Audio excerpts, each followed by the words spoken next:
유명한 성가곡 집에 우리 본향을 향하네 라는 성가가 있지요. 이 세상 나그네 길을 지나는 순례자.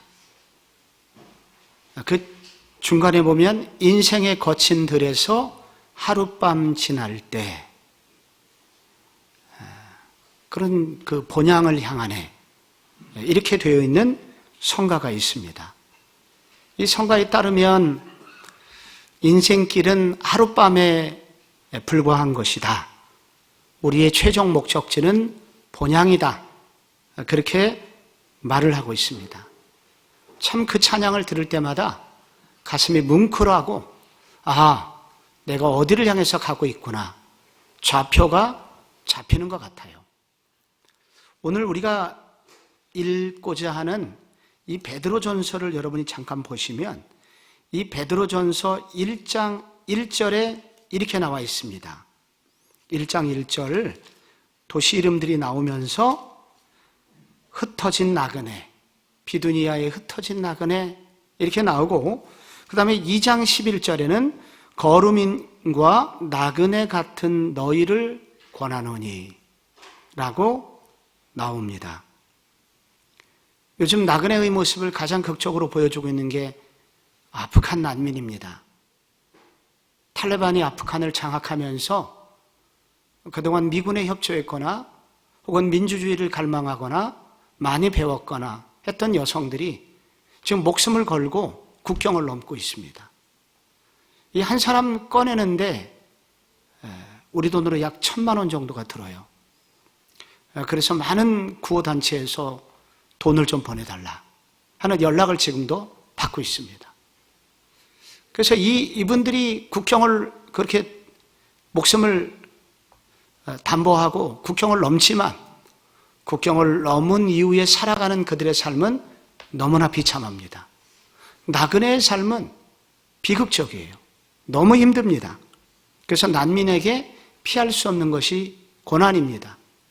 그런데 여기 지금 예수 믿는 분들이 나그네가 되었습니다. 흩어진 나그네.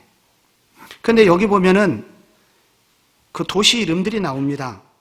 예수 그리스도의 사도 베드로는 본도, 갈라디아, 갑바도기아, 아시아, 비두니아에 흩어진 나그네 이렇게 나옵니다. 이 나그네들은 누구냐? 사도행전 7장 후반절에서 8장에 나오는 스데반의 죽음과 함께 예루살렘 교회에 커다란 핍박이 생기고 그래서 그들은 갑자기 집도 절도 없이 이제 떠나서 나그네가 됩니다. 그래서 저 북쪽으로 올라가서 터키로 들어가는데 터키에서도 흑해 근처에 이제 지역이 있는데 흑해 바로 밑에 있는 터키 북쪽을 일컬어 비두니아 지방이라고 합니다. 그 밑에는 또 아시아 지방이라고 하고 그 옆에를 갈라디아 지방이라고 하죠. 이렇게 터키에 있는 중북부에 있는 많은 그런 지역에 성도들이 흩어지게 되었습니다. 그리고 거기서 신앙생활을 하게 되는 거예요. 교회를 세우고 신앙생활을 합니다. 그러나 로마 정부의 강한 핍박은 줄어들지 않고 있었습니다. 신앙 때문에 발생한 난민들과 그런 난민들의 공동체와 연락이 닿게 된 사도 베드로는 그들에게 편지를 보냅니다. 그 베드로전서는 베드로가 썼고요. 뒷부분에 보면은 눈이 안 좋았는지 실라가 대피를 합니다.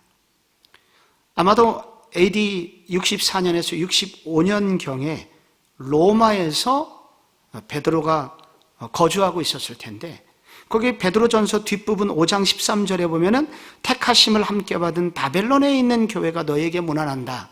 이 바벨론은 로마의 다른 표현입니다. 그래서 수신자들은 바로 이 소아시아, 터키의 북서쪽 5지방에 있는 대부분의 이방인들로 유대인과 이방인들로 이루어진 그리스도인들 그들을 향하여 이제 편지를 보내게 됩니다. 여러분 이 특정 교회를 향해서 편지를 쓸 때는 그 바울 서신에 보면은 분명한 교회 이름이 나옵니다. 로마서는 로마 교회를 향하여, 고린도 전후서는 고린도 교회를 향하여, 데살로니가 교회는 데살로니가 교회를 향하여 썼습니다. 그런데 이게 야고보서도 그렇고 베드로 전후서도 그렇고 그리고 또한 히브리서도 그렇고 이런 서신들은 분명한 대상이 없어요. 그래서 이것은 여러 교회들을 향하여 썼다 하여 이와 같은 서신을 일컬어서 공동서신이다, 이렇게 분류를 합니다, 성경에서. 그래서 이런 공동서신 중에 하나가 베드로 전후서고, 왜 썼느냐? 당연히 위로하기 위해서, 고난받고 있는 나그네들을 격려하기 위해서 썼습니다. 근데 이 베드로 전후서를 읽어보면 궁금한 게 몇 가지가 있어요. 그것은 베드로 직업이 갈릴리 어부였잖아요. 어떻게 이렇게 탁월한 헬라어를 구사할 수 있었는가? 이 원문을 저도 잘 모르지만 이 헬라어에 정통한 사람들이 이 본문을 읽고 깜짝 놀라게 되는 것은 뭐냐면은 이 베드로 전후서의 헬라어의 문체가 매우 탁월하다는 거예요. 갈릴리 어부 출신이 어떻게 이렇게 잘 썼을까? 바울 서신과 비교해서 손색이 없어요. 그런데 여러분, 베드로의 고향이 원래 그 갈릴리 북쪽이잖아요. 그래서 그 북쪽 지역은 헬라어를 많이 쓰고 있었던 지역이고, 그리고 베드로의 동생의 이름이 무엇일까요? 이게 주일학교 퀴즈에 나오는데 12제자 중에 한 사람이에요. 안씨예요. 배씨하고 안씨하고 이복인가? 뭐예요, 안. 예. 안드레. 이 안드레는 헬라식 이름이에요, 이름이. 그래서 이 베드로의 부모들이 헬라어를 했을 것이다. 그래서 베드로는 어렸을 때부터 헬라어에 오히려 익숙한 사람이었다. 그리고 그는 공부를 많이 하진 않았지만 그는 어렸을 때부터 성경을 배웠고 헬라어도 익숙했고, 그리고 특별히 오순절 성령을 받은 이후에 베드로가 설교를 하는데 3,000명이 그날 회개하는 역사가 있었지 않습니까? 베드로는 세상적으로는 부족했는지 몰라도 은혜 안에서, 예수님의 가르침 안에서, 믿음 안에서 잘 자라서 놀라운 지도자로 성장을 하게 됩니다. 충영교회, 여러분 충무로에 있다가 역삼동으로 이사간 큰 교회 있잖아요. 그 교회 설립하신 김창인 목사님은 세상학력으로는 초등학교를 나오셨습니다. 그런데 그분의 설교가 많은 이 목사들에게, 저 같은 목회자들에게 강력한 영향을 미쳤고, 그래서 그분의 책들은 지금도 읽혀지고 있습니다. 세상적으로는 어땠는지 몰라도 하나님 안에서 쓰임받을 때, 하나님 안에서 성장할 때 놀라운 사람으로 변화될 수 있음을 보여주고 있습니다. 교회 사회까지 나오는데, 여러분 이 옛날에 공주감리교회에 민묘희라는 구역장이 있습니다. 속장이라고 그러는데 감리교회에서는 이분은 글을 몰랐습니다. 그런데 이상하게 성경책은 읽게 돼요. 그래서 성경을 많이 연구하게 되었고 탁월한 성경교사로 쓰임을 받았습니다.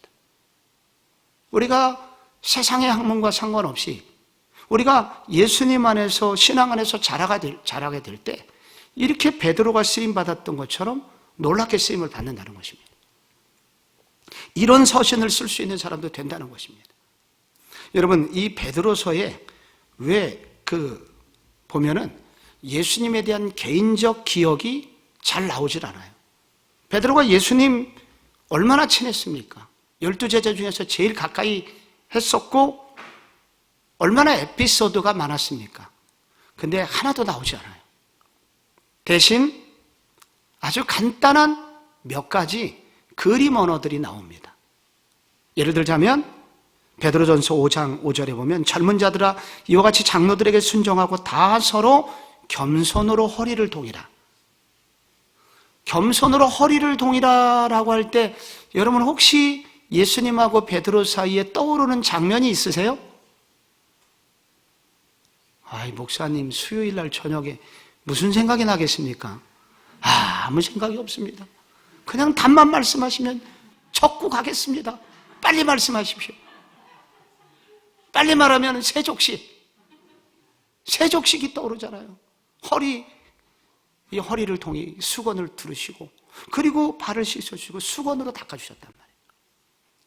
그래서 베드로후서 1장 16절에 이런 말씀이 나와요. 내가 교묘히 만든 말이 아니라 우리는 그의 크신 위엄을 친히 본 자라 지극히 큰 영광 중에 이러한 소리가 그에게 나기를 이는 내 사랑하는 아들이요 내 기뻐하는 자라 하실 때 그가 하나님 아버지께 존귀와 영광을 받으셨느니라. 이 소리는 우리가 그와 함께 거룩한 산에 있을 때 하늘로부터 난 것을 들은 것이라. 거룩한 산에 있을 때 이는 내 사랑하는 자요 기뻐하는 자다. 그걸 들었다는 거예요. 이거는 무슨 산일까요? 백두산, 한라산, 변화산, 개운산. 여러분 몇 번이겠어요? 변화산, 개운산이라고 말씀하시는 분 계시면 안 됩니다.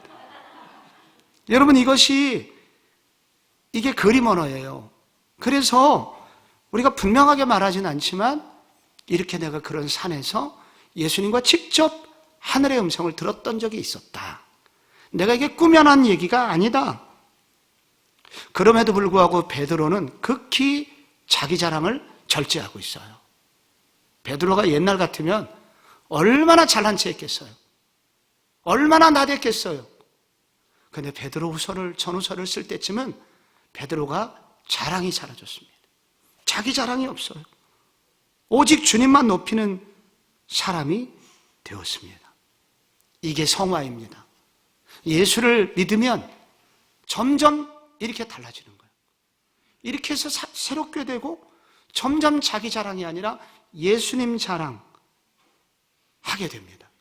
그래서 이 모습을 보면 우리의 자랑하는 모습을 보면은 내가 좀 멀었구나 그렇게 생각하시면 돼요. 나 교회에서 제자 훈련 마친 사람이라고, 유명한 목사님한테 내가 성경 공부한 사람이라고. 그래서 어쨌다는 얘기일까요? 내가 교회에서 어떤 직분을 맡고 있다고. 이런 자랑하지 말라. 자랑을 하려면 변화된 인격으로 자랑해라. 이게 베드로가 우리에게 던지는 도전입니다. 베드로 전후서를 읽으면요, 바울 서신에 나오는 내용하고 비슷한 게 많아요. 또 야고보서하고도 겹치는 부분이 많아요. 그래서 여기 속죄, 의로움, 그리스도와 함께 고난받는 것, 게다가 특히 정부에게 순종하라. 이거는 로마서 13장의 내용하고 거의 비슷해요. 왜 이렇게 사도들끼리 비슷한 게 많을까요? 갈라디아서 2장 9절을 한번 읽어보겠습니다. 한번 여러분 같이 읽어볼까요? 시작. 또 기둥같이 여기는 야고보와 게바와 요한도 내게 주신 은혜를 알므로 나와 바나바에게 친교의 악수를 하였으니 우리는 이방인에게로 그들은 할례자에게로 가게 하려 함이라. 갈라디아서는 바울이 썼잖아요. 그러면서 바울이 여기에 교제하는 인물, 친교의 악수를 나눈 사람 명단이 나와요. 장로 야고보, 게바는 베드로, 요한, 바나바, 이들하고 친교의 악수를 했다는 거예요. 그래서 여러분 이것을 보면은 이 신앙생활을 혼자 하는 것이 아니라 사도들조차도 함께 교제하면서 함께 말씀을 연구했고, 그래서 그들이 쓰는 서신들 중간중간에 비슷한 얘기가 많이 나오는 거예요. 그래서 야고보서 지난주에 공부했었는데 그거하고 베드로 전후서가 닮은 것이 많은 이유가 그런 이유 때문입니다. 이 베드로 전서를 오늘 공부를 할 텐데, 베드로 전서를 여러분께서 보시면 여러분이 가지신 168면 밑에 보면은 거기 베드로 전서가 5장까지 되어 있고 서론이 나오고 마지막 문안, 그 사이에 굉장히 세 가지 굵은 주제가 나오죠. 구원받은 자녀의 산소망과 거룩한 생활, 건전한 사회인으로서 그리스도인, 세상에서 시련을 이겨야 될 그리스도인. 이런 얘기들이 여러분 이 베드로전서에 나오고 있습니다. 우리가 이 베드로전서를 우리가 함께 공부할 때 오늘 남은 시간 여러분하고 베드로전서의 이 굵은 주제 몇 가지만 여러분하고 살펴보려고 합니다. 먼저 구원받은 자녀의 산소망과 거룩한 생활이라는 장면을 한번 보실게요. 여기 1장 3절 뒷부분에 보면 산소망이 있게 하시며, 그리고 4절을 한번 여러분 읽어보실래요? 시작. 썩지 않고 더럽지 않고 쇠하지 아니하는 유업을 있게 하시나니 곧 너희를 위하여 하늘에 간직하신 것이라. 여기 산소망이 나옵니다. 산소망. 산소망의 반대말은 무슨 소망일까요? 산의 반대, 죽은 소망이죠. 근데 죽으면 어떻게 됩니까? 여러분, 죽으면 일단 어떻게 돼요? 우리가 시체가 되고, 시체는 3일째부터 부패가 시작됩니다. 그래서 죽는다는 것은 썩어요. 그래서 이 세상의 모든 것은 점점 약해지다가 썩습니다. 근데 산소망이라고 하는 것은 썩지 않는 소망입니다. 그리고 죽은 소망, 이 세상에서 얻으려고 하는 대부분은 부정직과 대부분 치열한 싸움을 싸워야 됩니다. 그래서 더러운 가운데 얻어야 돼요. 그런데 산소망이라고 하는 것은 더럽지 않은 소망입니다. 그리고 산소망의 반대 죽은 소망은 시간이 흐르면 쇠하게 됩니다. 화무 11홍, 권불 10년이란 말이 있죠. 아무리 아름다운 꽃도 열흘이면 지고, 그리고 아무리 권력이 있어도 10년이면 무너진다.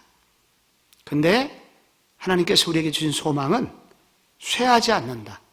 열흘이 아니라 영원히 간다.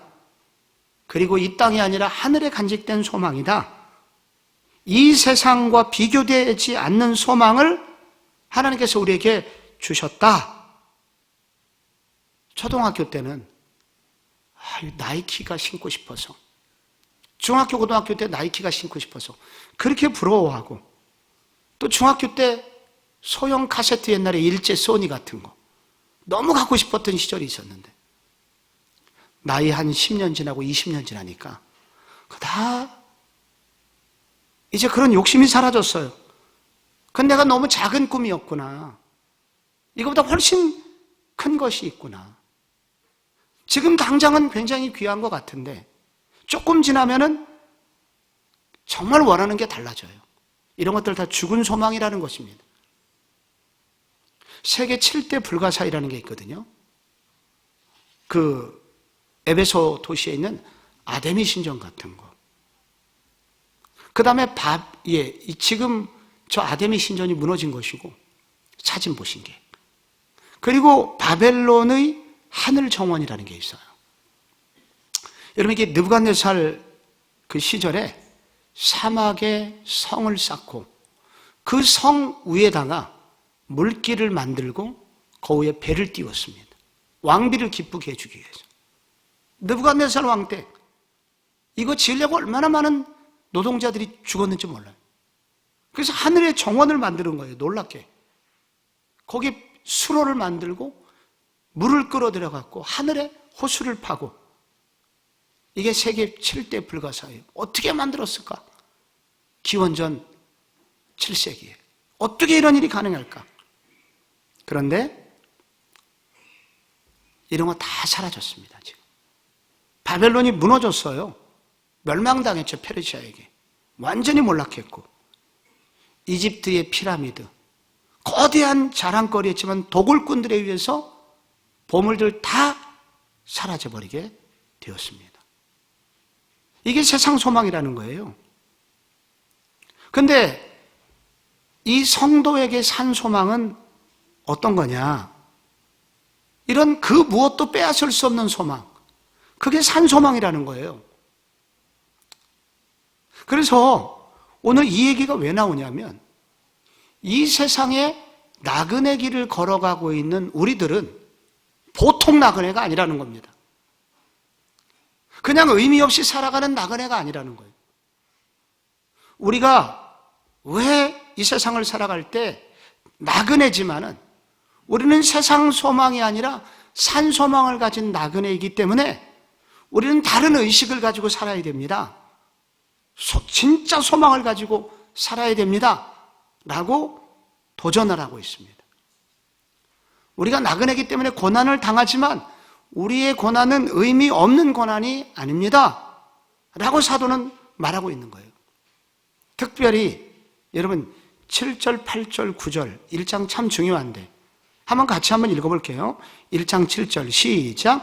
너희 믿음의 확실함은 불로 연단하여도 없어질 금보다 더 귀하여 예수 그리스도께서 나타나실 때에 칭찬과 영광과 존귀를 얻게 할 것이니라. 예수를 8절 예수를 너희가 보지 못하였으나 사랑하는도다.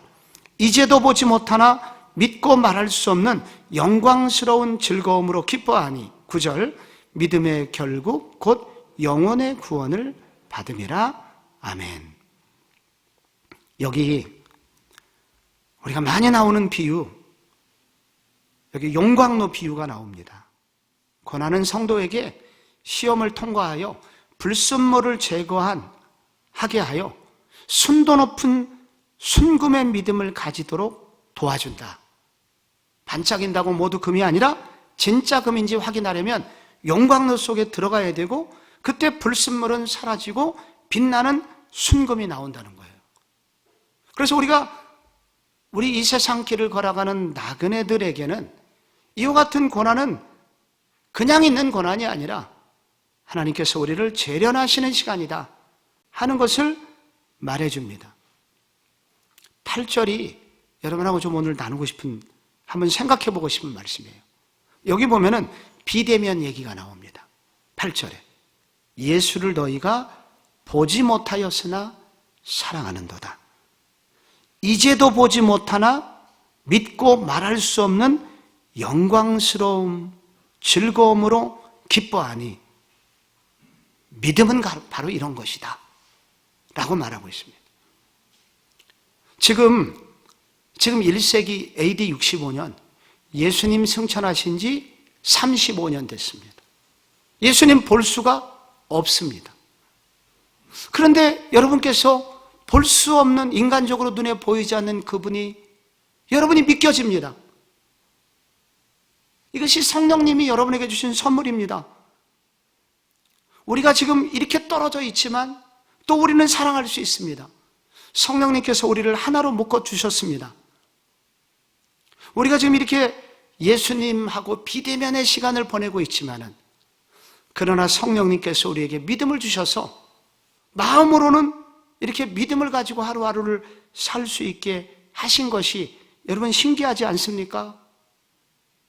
하면서 성도의 산소망에 대해서 자꾸 생각하게 합니다. 제가 이거 코로나 때문에 얼마나 어려워요. 모든 것이 죽어 있는 것 같아요. 과연 우리 성도님들이 신앙을 지킬 수 있을까? 과연 믿음을 지킬 수 있을까? 예배는 제대로 드리고 있을까? 안 보이니까 지금 무엇을 하고 있는지 모르고, 그러니까 저는 정말 너무 답답했습니다.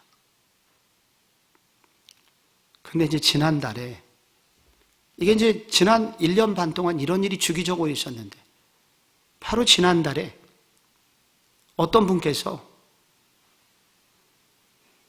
11조를 하셨는데 거기 봉투가 5개가 있더라고요. 거기 보니까 3월분, 4월분, 5월분, 6월분 뭐 이래가지고 7월분 이래갖고 그걸 다 모았다가 헌금을 하시는 그 봉투를 받고 눈물이 왈칵 쏟아지더라고요. 보지 못하지만은 내가 지금 볼 수가 없잖아요. 근데 이분은 헌금을 했다는 것에 감동한 게 아니라 믿음을 지키고 있구나. 우리가 보지 못하지만 이분이 예배를 하나님 앞에 마음을 다해서 드리고 있구나. 내가 보지 못한다고 해서 믿음이 사라지는 것이 아니구나. 격려를 받았습니다. 은혜를 받았습니다. 지금 베드로 사도가 멀리 흩어진 교인들, 보지 못하는 시간이고 예수 그리스도 눈에도 안 보이지만은 그러나 성령 안에서 말할 수 없는 기쁨과 그리고 세상이 알지 못하는 믿음을 하나님께서 우리에게 주셨구나 하는 것을 그들이 확인하면서 우리의 믿음은 이걸로 끝나는 것이 아니라 결국 영혼의 구원을 받음이라. 결국은 영원한 천국으로 이 믿음이 우리를 이끌어가고 있구나 하면서 영원히 사라지지 않는 이 세상 것과 비교할 수 없는 영원히 사라지지 않는 소망을 우리 주님이 우리에게 주셨구나. 그러므로 우리는 이 세상 속에서 나그네이지만 보통 나그네가 아니다. 우리는 보통 나그네가 아니라 분명히 목적지가 있는 나그네요. 사라지지 않는 소망을 가진 나그네로서 그리고 우리를 환영해 줄 그분이 기다리고 있는 그것을 향하여 뚜벅뚜벅 걸어가고 있는 나그네다 하는 것을 확신하면서 살아가는 나그네이기 때문에 우리는 낙심 대신에 소망을 가지고 하루하루를 살아가야 된다라고 베드로가 그들을 향하여 한없이 격려를 하고 있습니다. 여기 오늘 이 본문에 이 베드로 전서를 쓸 때 한 절을 그냥 넘어가지 않도록 썼어요. 굵은 주제를 가지고 막 전체 주제를 다룰 수 있도록 문맥적으로 쓴 게 아니라 한 절 한 절이 심혈을 기울여서 썼기 때문에 한 절 한 절을 그냥 넘어가기 힘들게 썼어요. 상당한 깊이를 가지고 썼어요.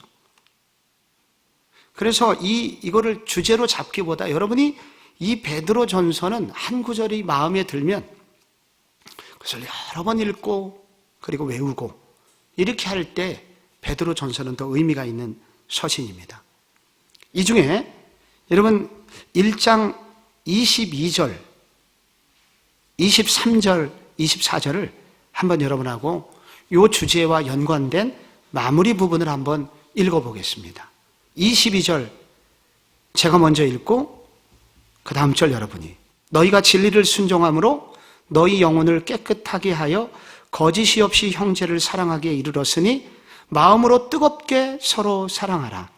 너희가 거듭난 것은 썩어질 씨로 된 것이 아니요 썩지 아니할 씨로 된 것이니 살아있고 항상 있는 하나님의 말씀으로 되었느니라. 다 같이요. 그러므로 모든 육체는 풀과 같고 그 모든 영광은 풀의 꽃과 같으니 풀은 마르고 꽃은 떨어지되 오직 주의 말씀은 세세토록 있도다 하였으니 너희에게 전한 복음이 곧 이 말씀이니라. 아멘. 결론적으로 이 세상에 대해서 다시 한번 정리하기를 이 세상은 풀과 같고 꽃과 같다. 그래서 사라질 세상에서 그냥 그거 즐기고 살면 남는 게 하나도 없기 때문에 영원한 것을 붙들어야 된다. 영원한 것이 두 가지라고 말해요. 거기서 첫째는 마음으로 뜨겁게 서로 사랑하라. 서로 사랑이 영원하고 그리고 23절 뒷부분에 이 말씀이니라. 주의 말씀은 세세토록 있도다. 이 두 가지. 그래서 사랑과 말씀을 붙들지 아니하는 사람은 허무한 나그네 인생이 될 것이다. 나그네로서 살면서 고난도 겪으면서도 아무것도 남지 않는 불행한 삶을 살게 될 거다. 그렇기 때문에 우리가 힘써야 되는 것 두 가지. 하나는 말씀이고 말씀 묵상이고 또 하나는 사랑이다. 이 두 가지를 잊지 마라 라고 말하고 있습니다. 코로나19가 되면서 우리 교우들이 세상을 떠나는 분들이 왕왕 있었습니다. 그래서 지난주에도 정말 가까이 함께했던 우리 사랑하는 권사님이 세상을 떠났습니다. 2주 전에 그분을 방문하기로, 입원한 병원을 가기로 신방 약속을 잡았었는데 그 병원에 확진자가 나와서 한 주 연기했습니다. 그런데 그 사이에 돌아가셨어요. 통탄할 노릇입니다. 우리가 사랑할 시간이 많지 않구나. 우리가 사랑을 할 수 있는 시간은 우리가 정하는 것이 아니구나.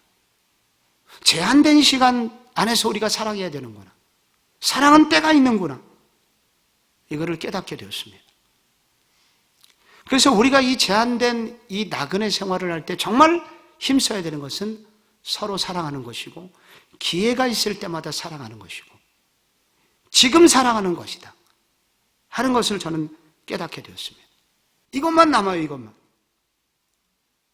그리고 사랑하되 영원한 주의 말씀을 따라, 변하지 않는 말씀을 따라서 사랑해라.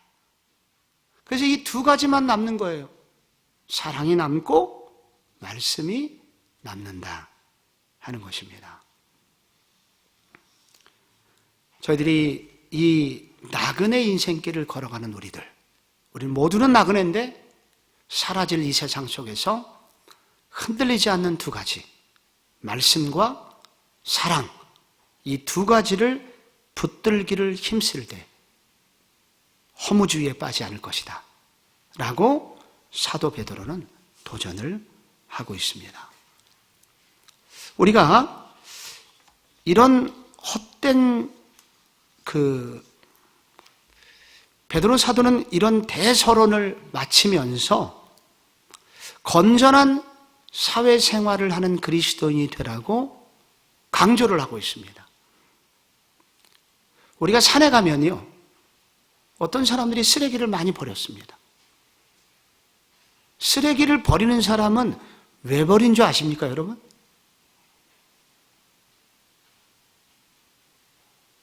이게 내 집이 아니니까. 나는 나그네. 나는 지나가는 사람이니까 버리는 겁니다. 이 사람에게 없는 게 주인의식이에요. 그래서 세상 나그네하고 그리스도인하고는 차이가 있어야 된다. 그리스도인은 이 세상의 나그네로 살지만 우리는 보통 나그네가 아니라 매우 특별한 나그네, 산소망을 가진 나그네이기 때문에 이 세상 사회생활을 할 때 대충 살면 안 된다. 건강한 사회인으로 책임 있는 삶을 살아야 된다 하는 것을 강조합니다. 그래서 2장 11절을 보시면은 이렇게 말씀이 나와요. 사랑하는 자들아, 거류민과 나그네 같은 너희를 권하노니 영혼을 거슬러 싸우는 육체의 정욕을 제어하라. 너희가 이방인 중에서 행실을 선하게 가져 너희를 악행한다고 비방하는 자들로 하여금 너희 선한 일을 보고 오시는 날에 하나님께 영광을 돌리게 하려 함이라. 여기서 나그네와 거류민 같다고 그랬죠? 육체의 정욕을 제어하는 말이 나오고, 이방인 중에서 행실을 선하게 해라. 악행한다고 비방하는 자들에게 비방당하지 말고 하나님께 영광을 돌리게 해라. 여러분, 이 말씀은 마태복음 5장 13절에서 나오는 대로 너희는 세상의 소금이고 너희는 세상의 빛이다. 이같이 너희 빛을 사람 앞에 비치게 하여 그들로 너희 착한 행실을 보고 하늘에 계신 너희 아버지께 영광을 돌리게 하라 라는 말씀하고 거의 같은 말씀이에요. 여러분, 우리 그리스도인 나그네, 그리스도인으로서의 나그네, 거룩한 나그네, 세상과 다른 산소망을 가진 나그네들은 은둔자가 아니다. 사회생활에서 그리스도의 사명을 다하고 살되 소극적으로는 정욕을 제어하며 살아야 되고 적극적으로는 선한 행실을 함으로 빛을 비추는 삶을 살아야 한다 염세주의자처럼 살지 말아라. 이 세상 한마는 나그네 대충 살아도 돼. 이거는 세상 나그네고 우리는 다른 그들과는 질이 다른 나그네다. 그러므로 책임 있게 살아라. 빛으로 살아라 라고 강조합니다. 그러면서 거룩한 나그네의 국민으로서 어떻게 살아야 되나 하면서 국가를 존중하고 그리고 국가의 명을 잘 순종하고 살아라 라고 강조합니다. 이 부분에서 저는 거룩한 나그네의 사회생활 부분만 여러분하고 좀 나누고 싶어요. 왜냐하면 1세기 그리스도인들은 대부분 노예들이었거든요. 노예들이었기 때문에 주인의 것을 대신 맡아서 경작을 하거나 주인의 재산을 관리하는 사람이었기 때문에 그들은 자기 것이 아니기 때문에 대충 하거나 혹은 몰래 빼돌리는 경우가 많이 있었습니다. 그리스도인들은 사회생활을 어떻게 해야 되나 하는 부분이 그래서 매우 중요한 문제여서 베드로는 나그네로서의 국민생활과 나그네로서 사회생활을 어떻게 해야 되는지를 말씀하고 있습니다. 그래서 여러분 2장 18절부터 25절까지 중간중간에 저하고 한 구절씩 같이 읽겠습니다. 사환들아 범사에 두려워함으로 주인에게 순종하되 선하고 관용하는 자들에게만 아니라 또한 까다로운 자들에게도 그리하라. 부당하게 고난을 받아도 하나님을 생각함으로 슬픔을 참으면 이는 아름다우나 죄가 있어 매를 맞고 참으면 무슨 칭찬이 있으리요. 그러나 선을 행함으로 고난을 받고 참으면 이는 하나님 앞에 아름다우니라. 이를 위하여 너희가 부르심을 받았으니 그리스도도 너희를 위하여 고난을 받으사 너희에게 본을 끼쳐 그 자취를 따라오게 하려 하셨느니라. 다 같이요.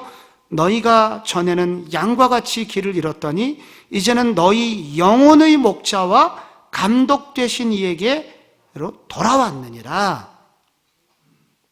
여러분, 오늘 좀 베드로전서를 여러 번 읽으시면 정말 깊이 있는 은혜를 받을 거라고 생각합니다. 사환들아 주인에게 순종해야 된다. 여기 순종하다는 이 단어는 국가에 순종하라는 앞에 나온 단어랑 똑같아요.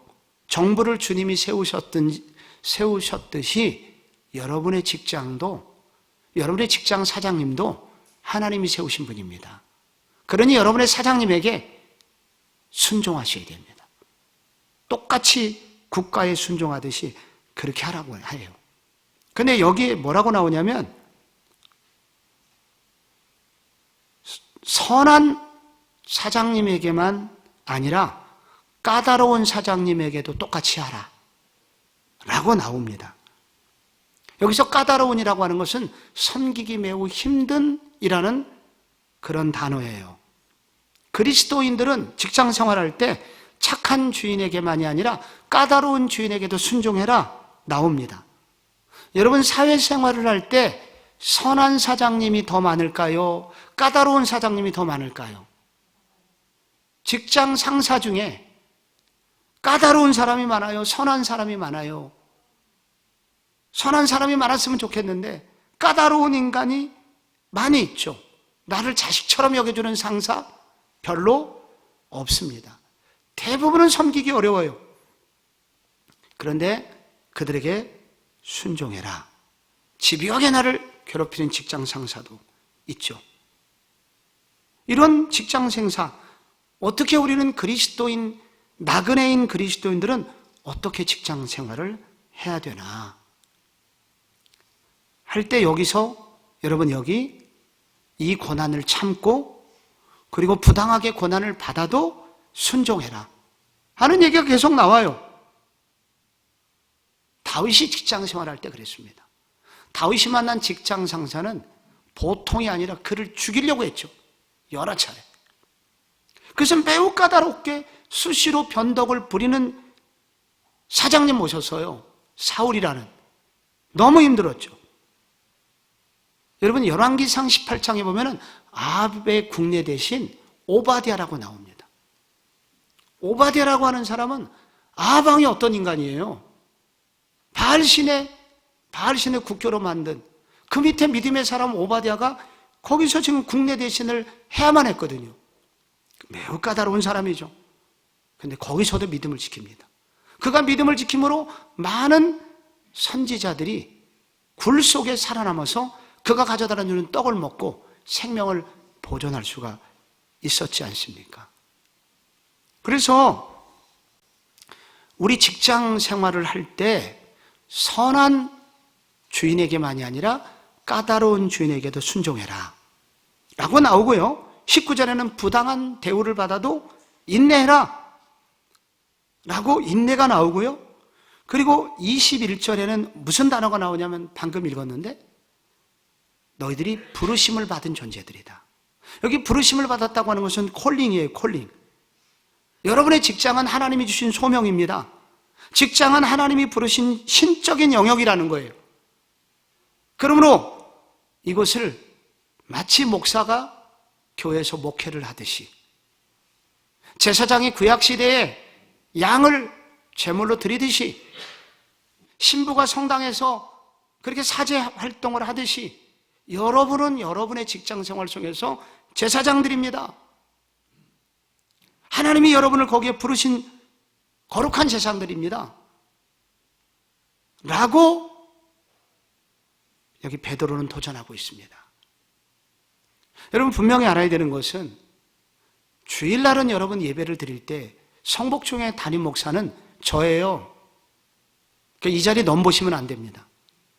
그런데 월요일이 되면은 여러분의 삶의 일터에서 여러분이 담임 목사예요. 그래서 여러분들은 월요일에 담임 목사님들이죠, 전부 다. 여러분이 그것이 회사든 여러분의 가정이든 그것이 여러분이 그렇게 그 자체가 거기서 예배가 드려져야 되는, 여러분 각자 영에서 담임 목사로 여러분이 부름을 받았다는 거예요. 방금 이 베드로는 그거를 얘기하고 있는 거예요. 21절에 여러분이 그렇게 이를 위하여 부르심을 받았으니, 콜링, 부르심을 받았다는 거예요. 그렇게 살면 어떻게 되냐? 25절에 약속이 나오죠.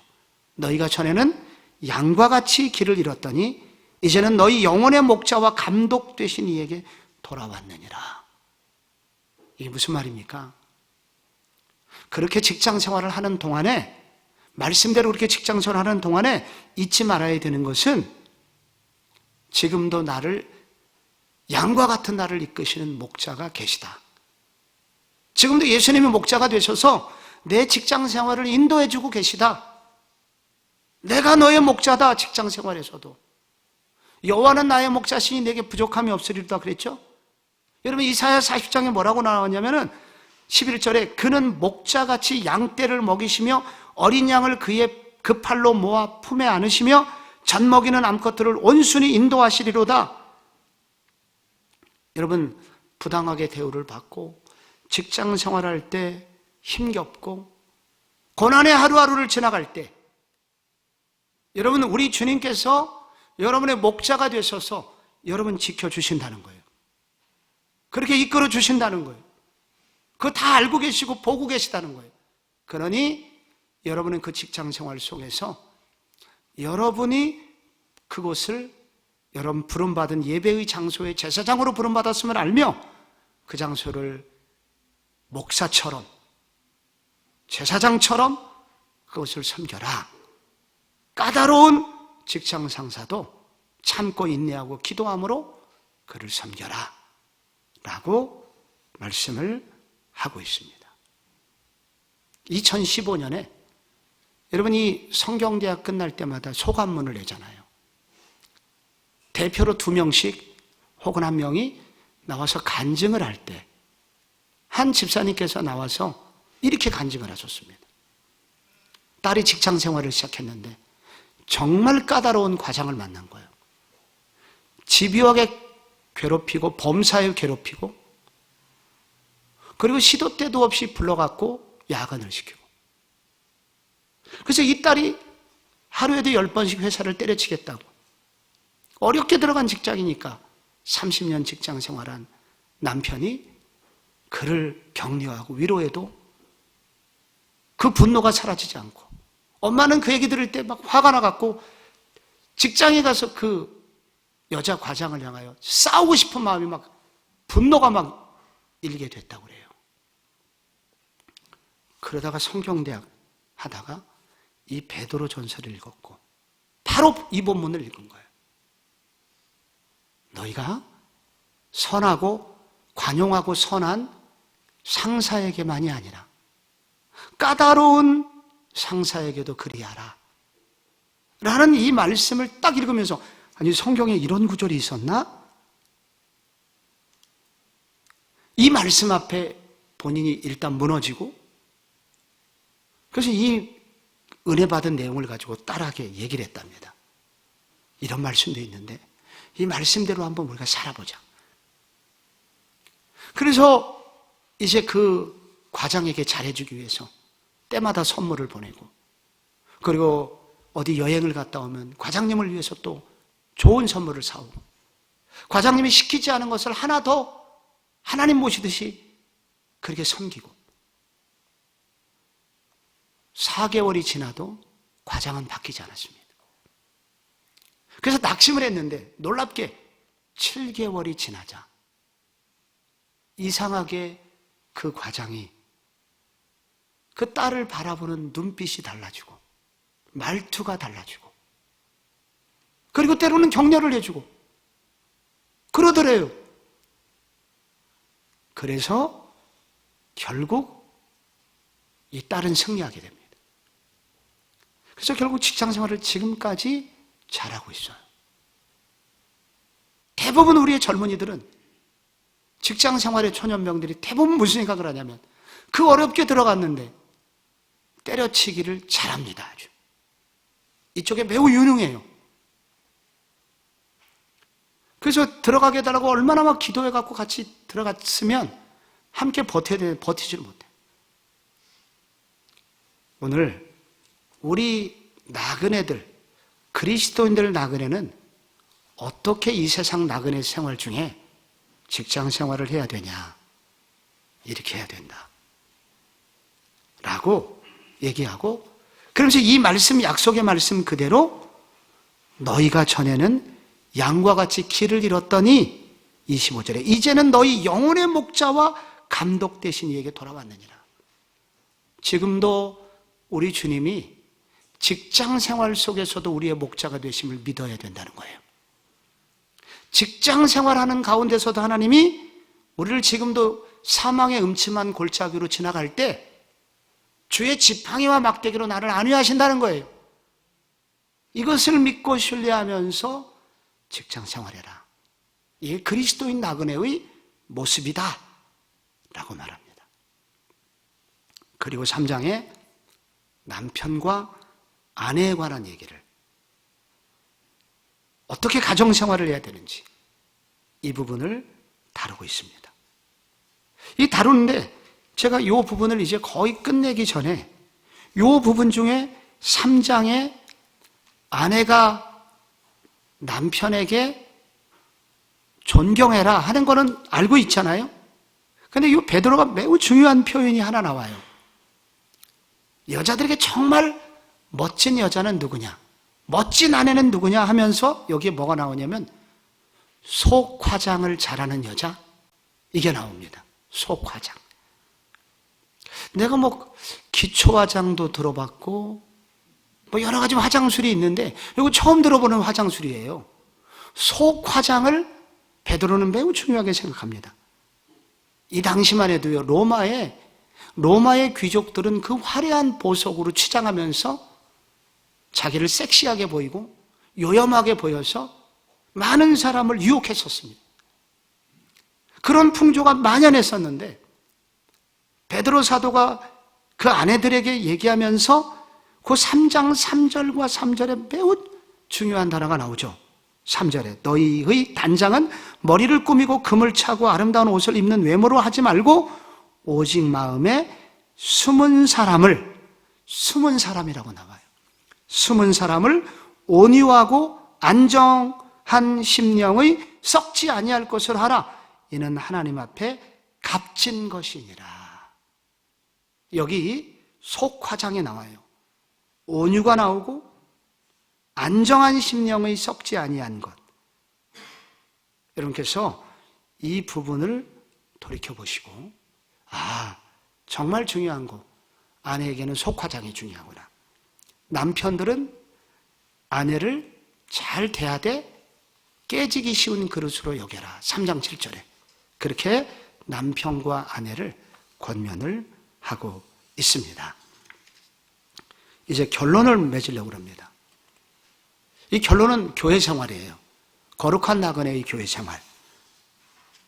우리가 이렇게 국가를 어떻게 대해야 되는지, 그리고 사회생활을 어떻게 해야 되는지, 가정생활을 어떻게 해야 되는지, 거룩한 나그네는 산소망을 가진 나그네는 어떻게 되는지 하면서 마지막에 산소망을 가진 그리스도인 나그네들은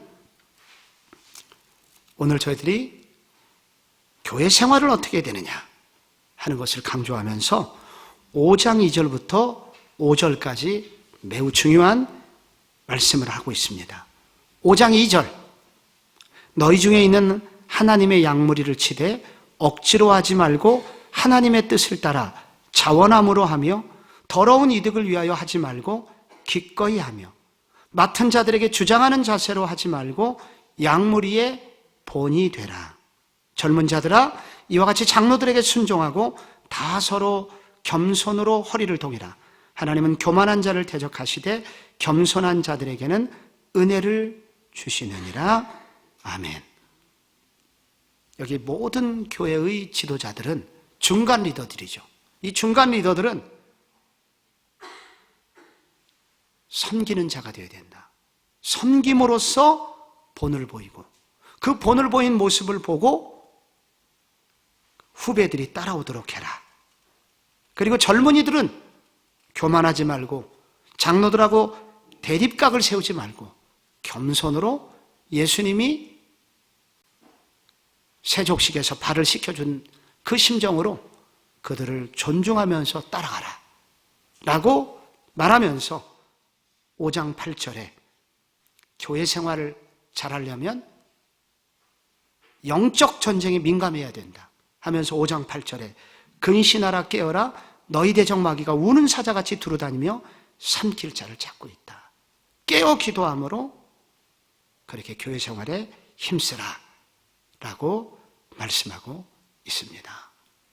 사랑하는 성도 여러분, 성경대학 학생 여러분, 오늘 나그네 같은 나그네로 인생길을 살아가는 우리 모두들, 언젠가는 이제 금방 지나가고 사라질 우리 나그네 인생, 정말 영원한 것을 붙들므로, 그리고 하나님이 알려주신 가장 귀한 것을 붙드심으로써 나그네 인생길에 의미가 있고 은혜가 있고 산소망이 넘치는 그러한 삶이 여러분의 삶이 되시기를 축복합니다.